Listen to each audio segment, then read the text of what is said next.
نحمده ونصلي ونسلم على رسوله الكريم. أما بعد فأعوذ بالله من الشيطان الرجيم. بسم الله الرحمن الرحيم.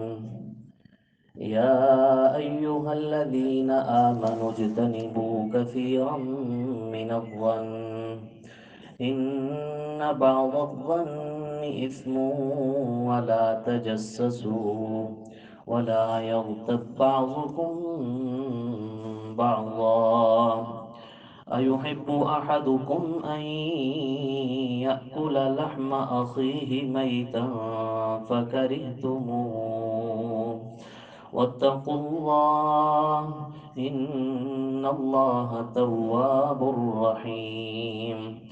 يا أيها الناس إنا خلقناكم من ذكر وأنثى وجعلناكم شعوبا وقبائل لتعارفوا إن أكرمكم عند الله أتقاكم إن الله عليم خبير. درود پاک پڑھیں. اللهم صل على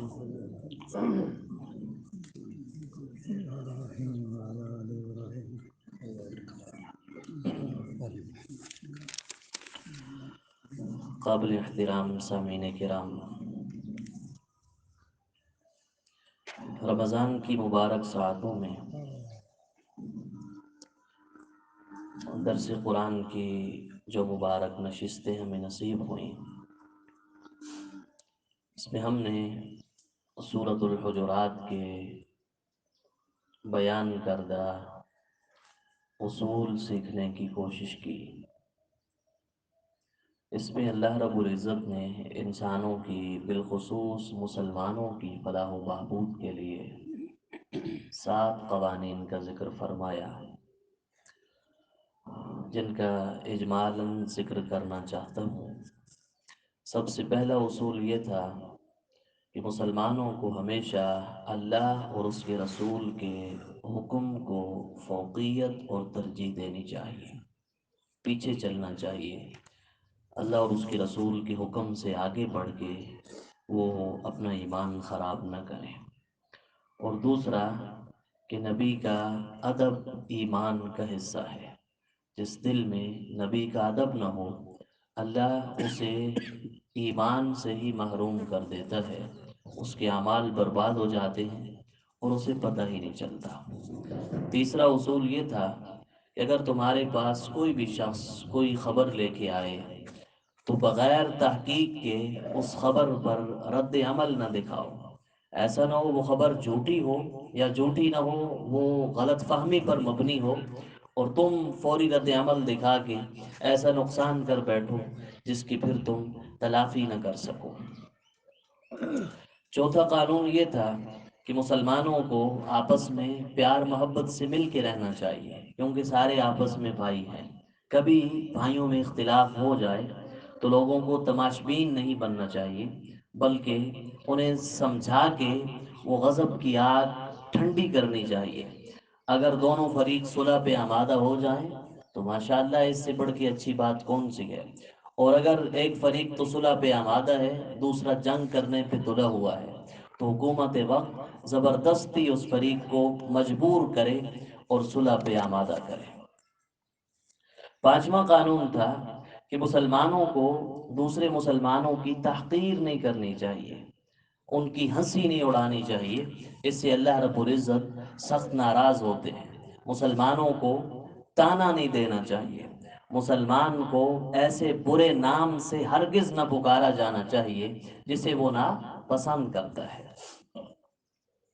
اور چھٹا قانون وہ یہ تھا کہ بدگمانی کرنے سے بچنا چاہیے۔ خواہ مخواہ ظن اور گمان کی بنیاد پہ مفروضے قائم کرنا اور لوگوں سے نفرتیں کرنا، یہ چیزیں مسلمانوں کو زیب نہیں دیتی۔ اس چھٹے قانون میں دوسری شق یہ تھی کہ دوسروں کے عیب تلاش نہ کریں، اپنے عیب تلاش کریں، انہیں ڈھونڈیں، ان کی اصلاح کی فکر کریں، دوسروں کے عیب تلاش نہ کریں۔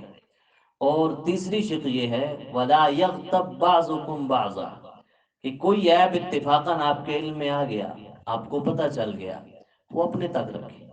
آپ دوسرے مسلمان کا عیب چھپائیں گے، قیامت کے دن اللہ آپ کے عیبوں پہ پردہ ڈالے گا۔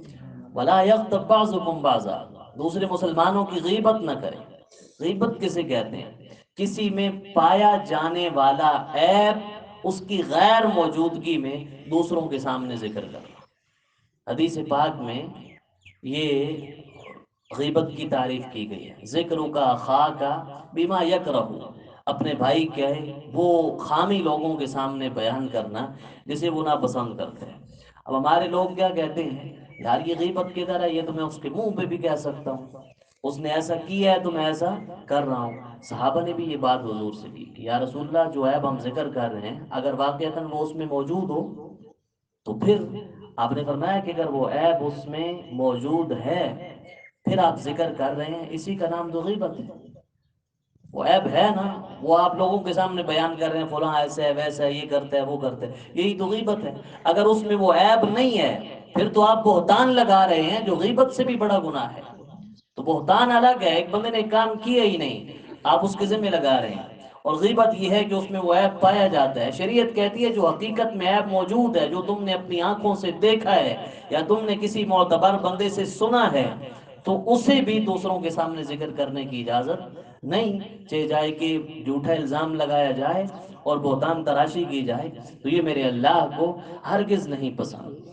قرآن مجید غیبت کے معاملے میں بڑا سخت انداز اختیار کرتے ہیں۔ قرآن کہتے ہیں غیبت سے باز نہ آنے والوں بتاؤ، ایحب احدکم ان یاکل لحم اخیہ میتا، کیا تم پسند کرتے ہو کہ اپنے مردہ بھائی کا گوشت کھاؤ؟ معاذ اللہ، آدمی سوچ کے ہی کانپ جاتا ہے۔ ایک تو انسان کا گوشت کیسے کھائے، اور پھر اپنے بھائی کا، اور پھر اس کے مرنے کے بعد کوئی بھی سوچ بھی نہیں سکتا۔ اللہ کہتے ہیں جب یہ نہیں سوچ سکتے تو پھر غیبت کر کے اتنے بڑے گناہ کا ارتکاب کیوں کرتے ہو؟ کتنی سخت وعید ہے۔ اور حدیث میں کہا گیا الغیبت اشد من الزنا، غیبت بدکاری سے بھی بڑا گناہ ہے۔ یعنی جسے ہم معمولی سمجھتے ہیں، جس سے ہماری محفل خالی نہیں ہوتی، جس سے ہماری مجلس خالی نہیں ہوتی، جس کے بغیر ہمیں بیٹھنے کا اور گپ لگانے کا لطف ہی حاصل نہیں ہوتا، وہ بدکاری سے بڑا گناہ ہے، وہ مردہ بھائی کا گوشت کھانے سے بڑا گناہ ہے۔ اب بہت ساری بری چیزیں تھیں لیکن اللہ نے یہاں ذکر کیا اپنے مردہ بھائی کا گوشت کھانے سے۔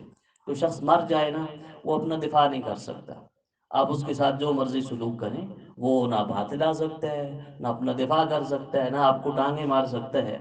تو بالکل اسی طرح جس کی آپ غیبت کریں وہ محفل میں موجود نہیں، وہ اپنا دفاع نہیں کر سکتا۔ اگر وہ موجود ہوتا تو شاید وہ عذر بیان کر دیتا کہ میں اس وجہ سے یہ کر بیٹھا، اور آپ بھی مطمئن ہو جاتے، لیکن وہ موجود ہی نہیں اور آپ نے اس کی غیبت شروع کر رکھی ہے۔ تو اس وجہ سے اللہ نے اس کو اس بات سے تشبیہ دی کہ یہ تو ایسا ہے کہ کوئی اپنے مردہ بھائی کا گوشت کھائے، فَكَرِهْتُمُوهُ، اللہ کہتے ہیں ایسے تو تم ناپسند کرتے ہو نا، تو پھر غیبت کو بھی ناپسند کرو، اسے بھی چھوڑ دو۔ اللہ کیسے چھوڑیں گے؟ فرمایا وَاتَّقُوا اللَّهَ، اللہ سے نہیں ڈرتے، میں حکم دے رہا ہوں، میرا ڈر تمہارے دل میں نہیں ہے۔ جب تقوی نہیں ہوگا تم اپنی زندگی میں کامیاب کیسے ہو سکو گے؟ دنیا آخرت کی ساری کامیابیوں کا راز تقوی میں ہے، اللہ سے ڈرنے میں ہے، اور اللہ سے ڈرنے کا تقاضا ہے اس کے احکام پہ عمل کیا جائے۔ ان اللہ تواب الرحیم، بے شک اللہ توبہ قبول کرنے والا بڑا مہربان ہے۔ اور پھر غیبت کی توبہ بھی نماز پڑھ کے یہ نہیں ہوتی کہ ہم کہیں یا اللہ ہمیں معاف کر دے۔ اکثر علماء تو یہی کہتے ہیں کہ جس کی غیبت کی ہے اسے اس سے جا کے معافی مانگی جائے، لیکن کچھ نے رخصت دی ہے کہ آپ نے جس کی غیبت کی ہے اگر اس تک بات پہنچ گئی کہ فلاں بندے نے فلاں محفل میں میرے بارے میں ایسا کہا ہے، پھر تو اس کے پاس جا کے معافی مانگنا ضروری ہے۔ لیکن اگر اس تک بات نہیں پہنچی تو پھر آپ اللہ سے معافی مانگیں اور اس شخص کے لیے دعا کر دیں، تو امید ہے کہ اللہ آپ کے اس گناہ کو معاف کر دیں گے۔ اور جس کی آپ غیبت کرتے رہے وہ دنیا سے ہی چلا گیا، تو اب اس کی معافی کی ایک ہی صورت ہے، آپ اس لیے اتنی دعا کریں، اتنی دعا کریں، اتنی دعا کریں کہ آپ کا گمان غالب یہ ہو کہ اگر وہ ہوتا تو اتنی دعائیں دیکھ کے مجھے معاف کر دیتا۔ تو یہ ہے توبہ غیبت کی، ہر گناہ کی توبہ کا اپنا طریقہ ہے۔ جو حقوق اللہ ہیں وہ تو اللہ سے معافی مانگنے سے معاف ہو جاتے ہیں، حقوق العباد میں بڑی سختی ہیں جی۔ آخری قانون، یا ایھا الناس انا خلقناکم من ذکر و انثی۔ انسان دوسرے کی غیبت کیوں کرتا ہے، دوسروں کے عیبوں کے پیچھے کیوں لگا رہتا ہے؟ اس کے اندر میں ہوتی ہے کہ میں بڑی چیز ہوں، فلاں ایسا ہے، میرے اندر تو عیب نہیں ہے، فلاں کے اندر عیب ہیں۔ اب اللہ کہہ رہے ہیں یا ایھا الناس انا خلقناکم من ذکر، اے تکبر کرنے والوں تمہیں کس چیز کا ذہن ہے؟ تمہیں اپنی قومیت پہ فخر ہے، تمہیں اپنے رنگ پہ فخر ہے، تمہیں اپنے نسب پہ فخر ہے، تمہیں اپنے وطن پہ فخر ہے، کس چیز پہ فخر ہے؟ یہ جو جتنی چیزیں ہیں، قوم، کنبے، قبیلے، رنگ، نسل، یہ تو فخر کی چیزیں ہیں ہی نہیں۔ کس چیز پہ فخر کرتے ہو؟ جو اعلیٰ خاندان کا ہو یا کم خاندان کا ہو، کوئی عربی ہو، کوئی اجمی ہو، کوئی گورا ہو، کوئی کالا ہو، اس کا سلسلہ نسب کہاں پہ جاتا ہے؟ گورے کس کی اولاد ہیں؟ تو یہ حضرت آدم اور حضرت حوا کی۔ اچھا بھائی کالے کس کی اولاد ہیں؟ حضرت آدم اور حضرت حوا کی۔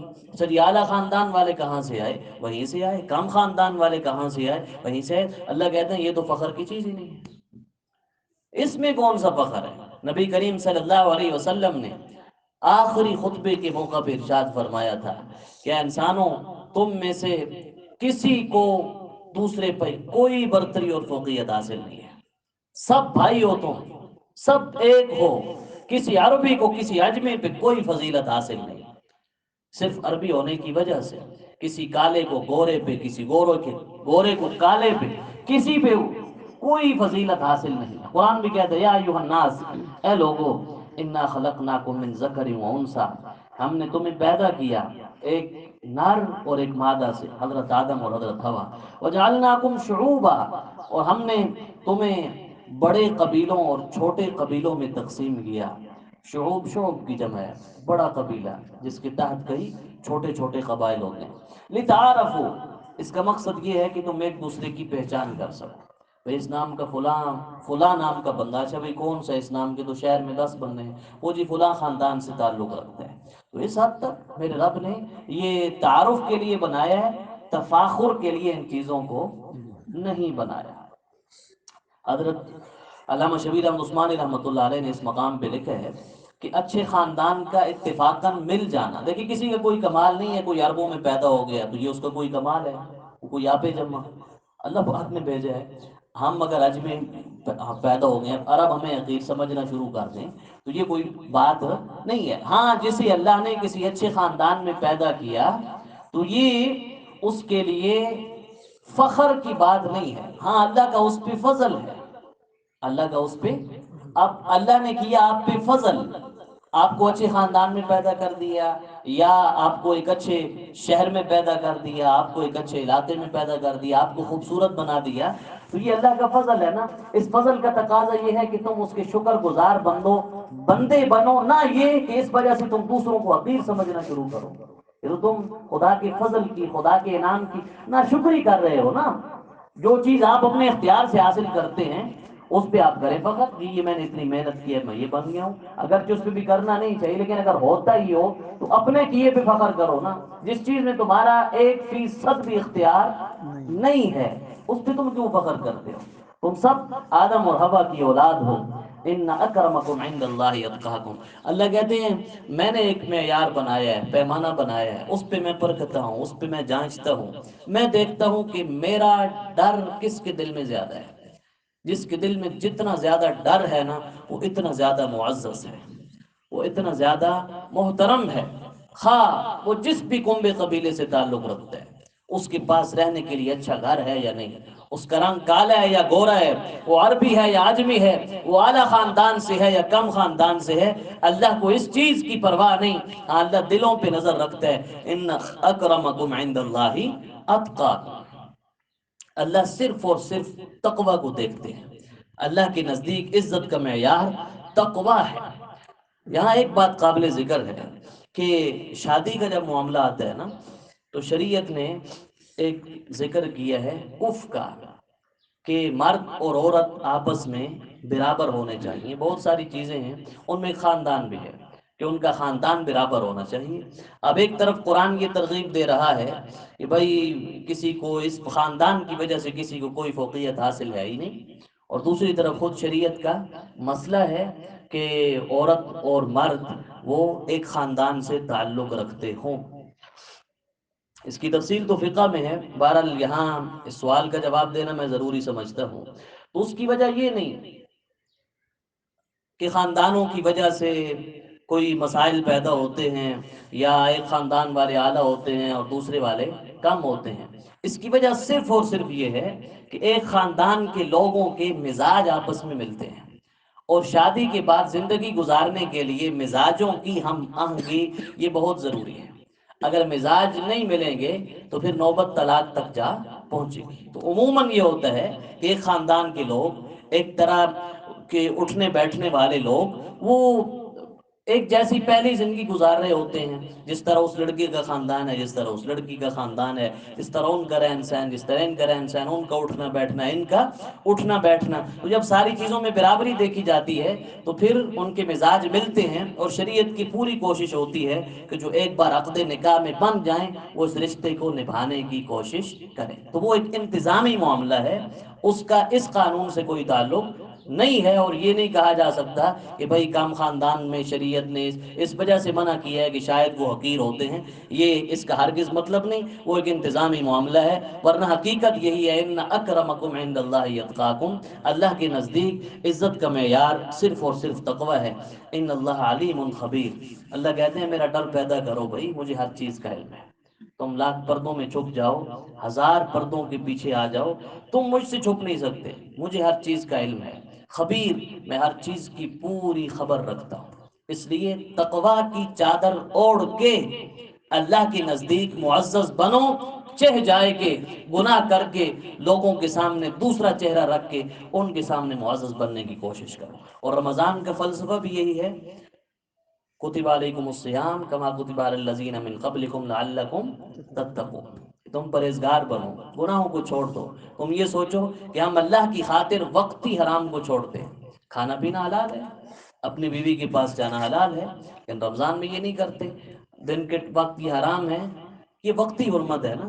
وقتی حرمت کو چھوڑنے والوں دائمی حرمت کو بھی چھوڑو نا.